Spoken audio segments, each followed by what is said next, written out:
dies. Why is this series so good? Why does it get my heart pumping? Why does it make me feel like going upstairs and being extra good to myself? Why is there nothing like this on every channel? And the reason is, most of the time, these redo shows or follow-ons from great movies are not done by fans.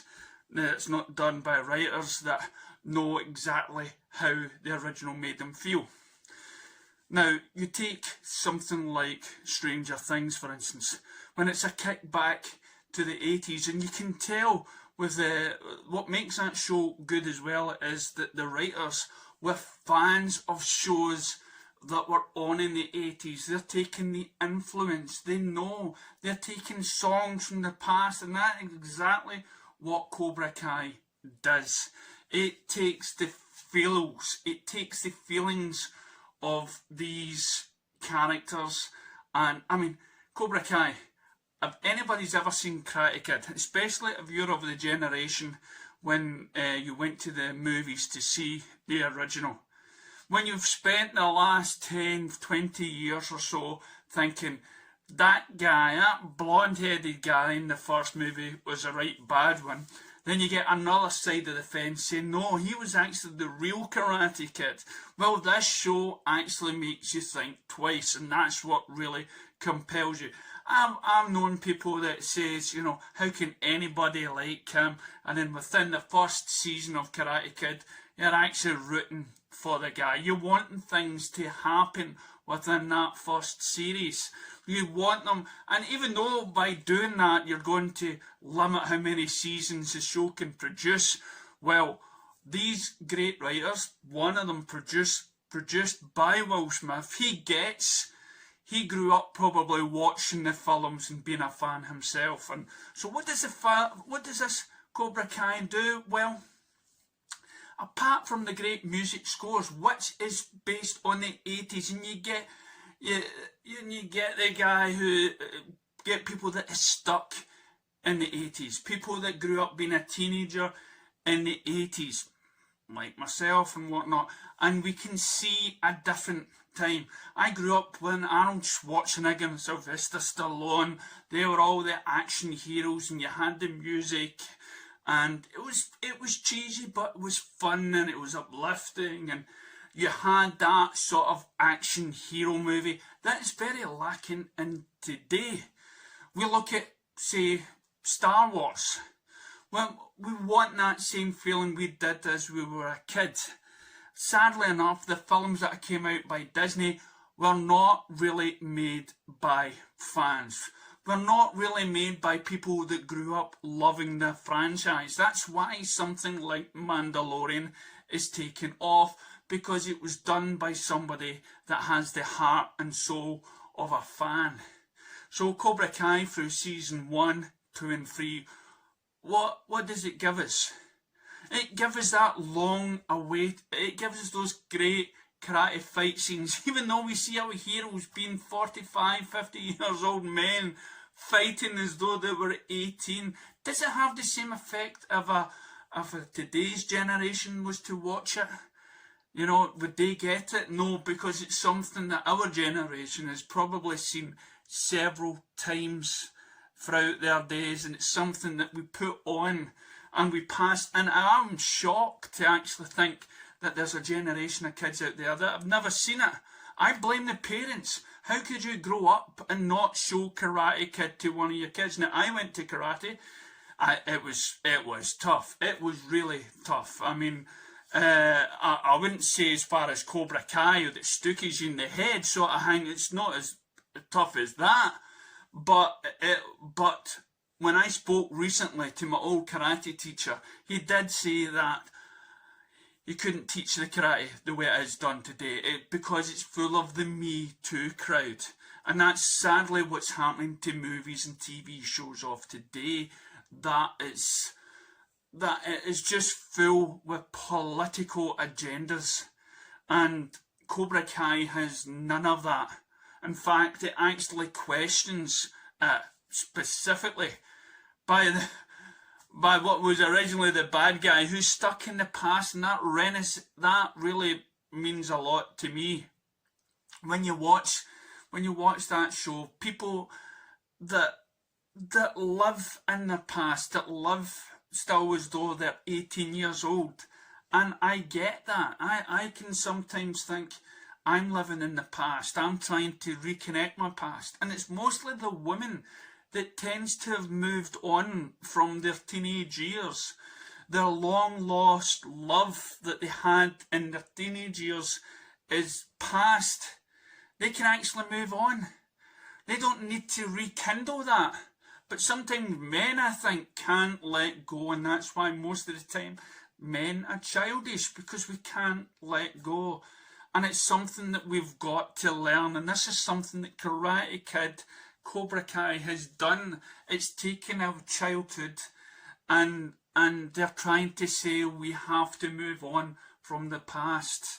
We have to put our differences in the past. I was just watching an episode of Enterprise where the future meets this other younger generation and says, no, before you can go home, you've got to put by your differences. And that is what Cobra Kai is. There's so many stuff in Cobra Kai that makes it marvellous. Now, I'll give you a list of things. For instance, it gives you the history of each character. It gives you the journey and what got them to where they are. It revisits minor characters in the Karate Kid movie franchise. And we are shown where they are and what input Danny Russo or no input that he had on the people and where they are. And because of something like A Wonderful Life, where would these people be if they never met these people, if they never had these sort of adventures in the past?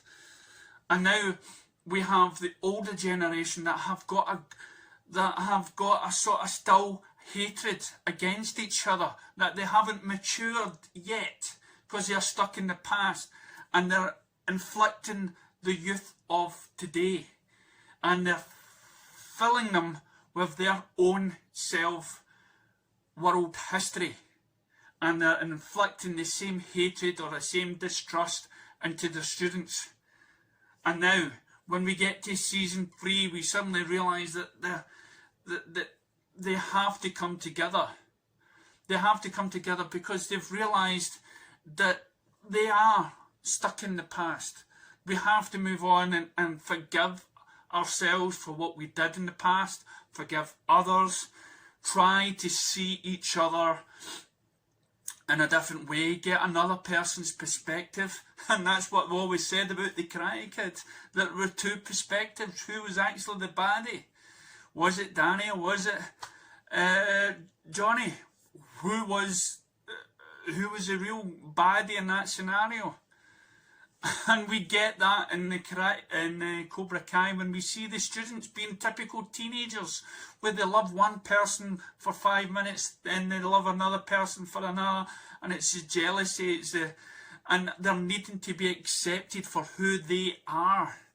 And that's why they sort of join the club that speaks highly to them, that gives them the attention that they need, but they don't realise that the attention that they're going for, that the answers that they're looking for, although they might think it's, wait a minute, this is the answer I'm looking for. Being a teenager, you don't know the right answer. You don't get why you may think your mum and dad sort of has portrayed you in some way. It's not. It's they have to keep getting the hits like any other parent. Parents make mistakes, yes, but it's in the kids' best interest, and most of the time kids don't see that, and especially when it comes to senses and fatherhoods. And mothers, somehow in this series, the women seem to actually talk sense in this. Now that might not come to a surprise to you, but sometimes the women have you could say they're in this series, they've got a lot of sense, and the two men should listen to the women. But again, they don't have that history. They don't have those grievances. You know, especially Danny's wife. She wasn't there when all this stuff kicked off. It's the misunderstanding. And when we get to season 2, we suddenly realise the damage that these two teachers have done. We're joining on their quests. We're slowly trying to tie them together, and we want everybody who's watching the show wants peace, harmony, wants to grab these two guys, sit them down and say, look, you two guys are great to each other, you guys are brilliant, you just don't see it yet. So when we get to the end of season 2, it's like, oh no, this will never happen now. And then again, it's the father image we're looking for. Danny with his master, Johnny with his son, or the boy next door who he's treating more like a son than his own one because he wasn't there, he wasn't a great father. Just like Johnny's, his real father wasn't there, he was brought up by a rich stepfather. So again, the fatherhood wasn't there. But so you've got all these great intricate stories with the characters. But for me, what really makes the series well is the heart-dropping music scores that happen in from the 80s. The music that somehow existed in the original films that are now carried into today's movies and today's TV show. When we hear that bit of music, we're transported back to our past. We're transported, and as soon as we hear it, we know that's the Ferris wheel music. That is the music I heard at this scene. This is the music I heard in that scene. And then we get the payoff. You know, we get redemption. We get, we see people, modern films tend to not give you go for the answers that you want. But in the 80s, they tried to give you a good moral story where good triumphs over evil, where the good forces of good comes together at last, and then they go, and that's exactly what the Karate Kid is all about. It's about learning how to grow.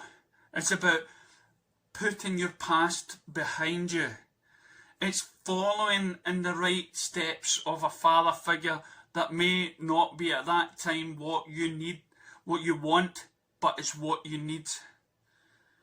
And for me, there should be more shows like this. I can't think of another show that should be given the same sort of treatment.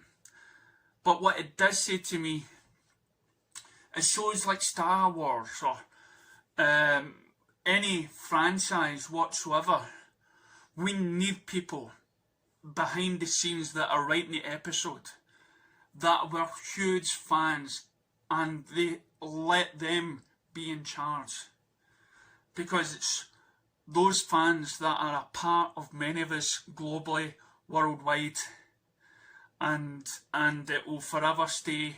And that's, for me, shows you how important movies, TV shows, and how great of an art it is to bring you feeling happy, feeling good, feeling sad, anxious for the next episode. You know, that is what art does. That is what being a fan is all about. And so my hat's off to Cobra Kai and to Miyagi-Do. Miyagi-Do. We've got to take a night train to the falls today.